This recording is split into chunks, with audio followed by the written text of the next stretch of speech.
Halo semuanya, selamat datang lagi di sesi bedah materi kita. Nah, hari ini kita bakal membedah sebuah paparan yang jujur aja ini luar biasa menarik dan mind-blowing banget. Materinya datang langsung dari sosok yang penuh energi, yaitu Menteri Pertanian kita, Bapak Amran Sulaiman. Yang bikin paparan beliau ini super memikat adalah gimana beliau bisa menggabungkan nasihat karir yang super blak-blakan, hitung-hitungan matematika dasar yang bikin kita sadar realita, sampai ke konsep ekonomi makro skala nasional. Semuanya dibungkus jadi satu narasi yang asyik banget. Jadi, tenang aja, kita nggak bakal cuma ngomongin angka-angka yang ngebosenin di sini. Kita bakal lihat gimana cara kalian berpikir hari ini tuh bener-bener bisa mengubah masa depan kalian dan bahkan masa depan negara kita. Oke, langsung aja kita mulai yuk! Nah, saya mau langsung nanya nih ke kalian. Jawab jujur dalam hati ya. Apakah impian terbesar kalian itu jadi pegawai negeri sipil alias PNS? Di Indonesia, jalur karir ini kan emang sering banget ya. Dianggap sebagai puncak kesuksesan, zona nyaman, kebanggaan keluarga, wah pokoknya idaman mertua banget lah. Tapi, materi yang bakal kita bahas hari ini justru berani banget nantangin tujuan karir sejuta umat itu. Kalian pasti mikir, loh, kenapa seorang pejabat tinggi pemerintah malah ngelarang keras anak-anak muda di depannya buat bercita-cita jadi pegawai? Nah, alasannya ini ternyata super logis dan ada hitung-hitungan matematisnya. Tapi sebelum kita masuk ke angka-angka itu, kita harus lihat dulu nih akar masalahnya. Oke, masuk ke bagian pertama. Ubah mindset, mulai bertindak. Semuanya tuh bermula dari sini. Beliau benar-benar nekenin kalau punya ide sehebat atau sebrilian apapun ide itu, nggak ada artinya sama sekali kalau nggak ada eksekusinya. Kutipan ini ngena banget sih menurut saya. Waktu itu ada mahasiswi nanya soal gimana cara ngebangun personal branding dan bisa terus konsisten. Jawaban Pak Menteri, ludas banget. Beliau bilang kalau nyari gagasan, visi, atau misi mah gampang. Tinggal googling atau nonton YouTube juga dapat. Tapi tanpa tindakan, itu cuma nol besar. Beliau bahkan nyebut itu cuma omong kosong atau sekedar mimpi di siang bolong. Intinya, kalau kalian mau mengubah nasib, ya kalian harus berani keluar dari zona nyaman dan mulai bertindak. Hari ini juga, nggak pakai nanti. Terus yang bikin ngakak tapi bener banget, beliau ngasih analogi soal circle pergaulan. Beliau ngasih tips praktis nih pas kalian lagi nongkrong di warkop. Katanya, jangan duduk bareng 10 orang yang beliau sebut sebagai teman 5 watt. Teman 5 watt ini tuh ibarat lampu yang redup, bawaannya ngeluh terus. Kalau kalian duduk sama 10 orang begini, pulangnya kalian bakal bawa 10 masalah baru. Capek kan? Mending cari teman pembangkit listrik. Coba deh nongkrong bareng rektor, bupati, atau wali kota. Kenapa? Ya selain karena mereka punya visi besar dan kekuatan buat ngeksekusi ide, beliau sambil bercanda bilang, ya minimal kalian bakal ditraktir ngopi lah sama mereka. Hahaha. Tapi serius, ini cara yang cerdas banget buat ngejelasin kalau lingkungan di sekitar kalian itu benar-benar nentuin seberapa besar kapasitas berpikir kalian. Lanjut ke bagian kedua, hitung-hitungan nasib pegawai. Kan tadi di awal saya sempat nanya ya soal impian jadi pegawai. Nah, Pak Menteri ini berani banget ngebuka data mentah buat ngitung-ngitung nih. Sebenarnya apa sih yang bakal terjadi kalau kita milih jalur yang katanya paling aman ini? Coba kita pakai asumsi dasar yang masuk akal aja deh. Anggaplah gaji seorang pegawai itu 5 juta rupiah per bulan.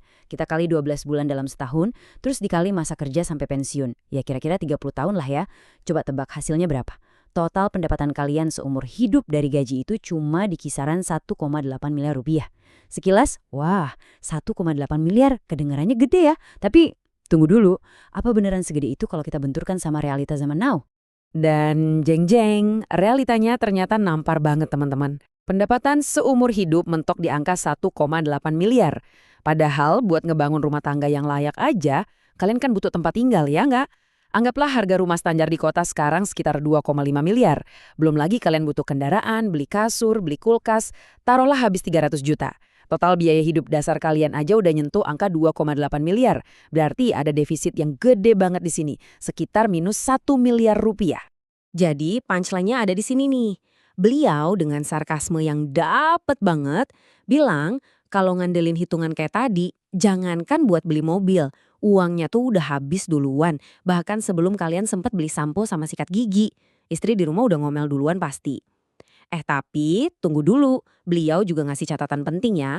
Buat yang udah terlanjur jadi pegawai jangan baper. Kalian itu tetap pahlawan tanpa tanda jasa, kalian sangat dihormati. Tapi buat anak-anak muda yang masih punya pilihan, ini peringatan keras guys. Kalau cita-cita kalian pengen naik mobil mewah atau bahkan punya private jet, ya kalian nggak bisa cuma pasrah sama skema hitungan tadi. Kalian wajib, mutlak, harus menciptakan yang namanya nilai tambah. Nah, itu membawa kita ke bagian ketiga, memahami konsep hilirisasi. Terus gimana caranya kita bisa pindah dari yang tadinya cuma survive seadanya jadi pihak yang bisa mendikte pasar dan ekonomi? Jawabannya ada di satu kata ajaib ini, hilirisasi. Buat yang belum tahu, gampangnya gini. Hilirisasi itu proses ngolah produk mentah yang kita punya di dalam negeri jadi barang jadi atau setengah jadi yang harganya jauh lebih mahal sebelum kita jual ke luar negeri. Jadi daripada kita jual bahan baku murah banget ke negara lain terus mereka yang untung gede, kenapa nggak kita proses sendiri aja di sini? Dan cara Pak Menteri ngejelasin konsep yang kesannya berat ini tuh asyik banget pakai analogi lokal. Beliau ngibaratkan bahan mentah itu kayak seorang gadis biasa dari desa. Kalau mau dilamar, maharnya mungkin cuma sekitar 5 juta rupiah. Tapi coba bayangin, kalau gadis ini dihilirisasi, dia dibawa ke salon paling top di Jakarta, di make up, di styling rambutnya, pokoknya di makeover habis-habisan. Begitu keluar salon, wah, dia langsung berubah jadi sosok idola. Yang ngantri ngelamar tiba-tiba bupati sampai pejabat tinggi. Nilainya meroket tajam karena ada proses penambahan nilai di sana. Nah, itu dia inti dari hilirisasi. Jangan pernah puas jualan sesuatu dalam bentuk mentah dan biasa-biasa aja. Sekarang kita masuk ke bagian keempat, triliunan rupiah dari kelapa. Coba kita bawa konsep salon tadi ke dunia nyata pertanian kita ya. Ambil contoh kelapa. Kelapa mentah yang baru dipetik dari pohon, harganya mungkin cuma di kisaran Rp15.000. Ini ibarat gadis desanya tadi. Tapi, kalau kelapa ini kita hilirisasi, misalnya kita bangun pabrik buat ngolah kelapa ini jadi susu kelapa kemasan premium atau virgin coconut oil alias VCO, harganya bisa melonjak drastis jadi Rp145.000. Bayangin, dari belasan ribu jadi ratusan ribu, lonjakan nilainya luar biasa banget cuma dari satu butir kelapa. Terus kenapa ini penting banget buat Indonesia? Jawabannya ada di angka ini, 16 miliar. Teman-teman, negara kita ini benar-benar diberkahi Tuhan. Kita punya iklim tropis yang nggak dipunyai sama Eropa, Tiongkok, atau bahkan India. Berkat itu, Indonesia bisa memproduksi 16 miliar butir kelapa. Kita ini produsen kelapa nomor 1 di dunia, guys. Peluang yang ada di depan mata kita ini skalanya masif, gede banget. Sekarang, coba deh kita kalikan nilai tambah per butir kelapa tadi sama skala nasional kita yang raksasa ini. Saat ini, ekspor kelapa mentah kita nilainya sekitar 24 triliun rupiah. Udah kelihatan gede? Wah, bentar dulu. Kalau kita nerapin hilirisasi secara full, maksudnya air dan daging dari 16 miliar kelapa itu bener-bener kita olah dan kita kemas sendiri sebelum diekspor, nilainya bakal meledak 100 kali lipat. Dari yang tadinya 24 triliun, potensi ekspor olahan kita bisa tembus sampai 2.400 triliun rupiah. Astaga, ini baru dari air kelapa doang loh, belum komoditas pertanian yang lain atau hasil tambang kayak nikel. Gila nggak tuh? 2.400 triliun rupiah. Coba deh resapi angka ini bentar, biarin masuk ke kepala. Inilah alasannya kenapa hilirisasi itu bukan sekedar jargon keren-kerenan politisi. Ini benar-benar cheat code alias jalan pintas buat negara kita melompat dari sekedar negara berkembang menjadi negara superpower.